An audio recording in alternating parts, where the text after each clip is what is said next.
Negotiations to prevent what could be a crippling port strike along the east and Gulf Coast got back underway today. We warned you about this back in October, but it was averted just in time for the holidays, remember? This could impact at least 14 ports, including 2 in the Carolinas, Wilmington and Charleston. At least 25,000 dock workers could strike, potentially impacting more than 40% of the nation's imports and 68% of containerized exports. No contract! No word! ILA! All the way! All right, so let's remind you about what's being negotiated here. When the two sides agreed on a 90-day contract extension, the agreement only covered the wages. Hourly pay increased 10% in the first year and 62% over the next 6-year tentative deal. Now, as for automation, nothing was mentioned there. Members say they're going to go back to the picket line on January 16th if the issue isn't addressed. That's next Thursday. One industry expert says if that happens again, everyone could feel the pinch. Now, the talks are between the United States Maritime Alliance, the group representing ship lines and port and terminal operators, and the International Longshoremen's Association, a union which represents 50,000 members.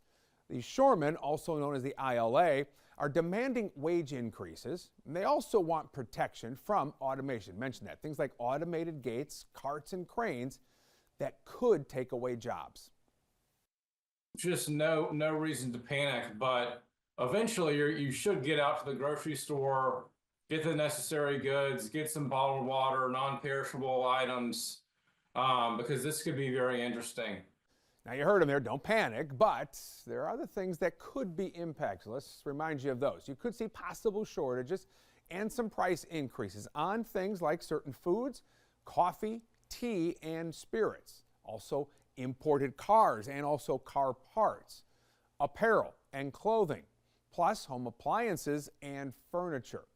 Now, we do want you to notice one thing that's not on this list, toilet paper. So don't go out and feel like you need to stock up on that. When the 3-day strike happened in October, there was a run on toilet paper, tissues, paper towels, those kinds of things. This was caused by shoppers panic buying, not the strike itself.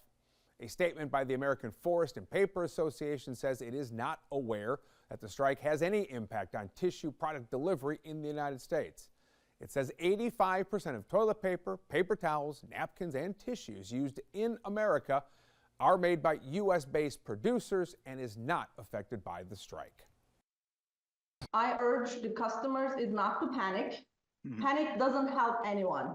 Hoarding doesn't help anyone. It just complicates everything. We will have enough stuff. In the meantime, neither side commenting on where things stand right now in these negotiations. So, while negotiations continue, companies are looking at shipping alternatives. Flynn Snyder has more on that.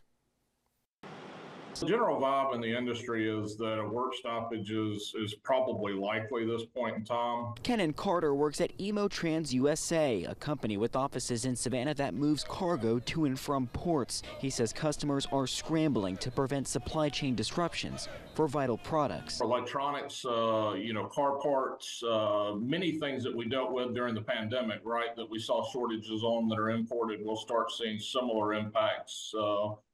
Certainly not to a pandemic level. It all comes after dock workers at East and Gulf Coast ports went on strike for roughly 3 days in October. The main sticking point now appears to be worker protection from automation at ports. Now, with the future of talks uncertain, logistics experts expressing frustration as major shipping hubs prepare for another possible strike and shutdown. We just certainly would have hoped the two parties would have stayed at the table maybe a little bit longer and tried to not let it get to this 11th hour period again.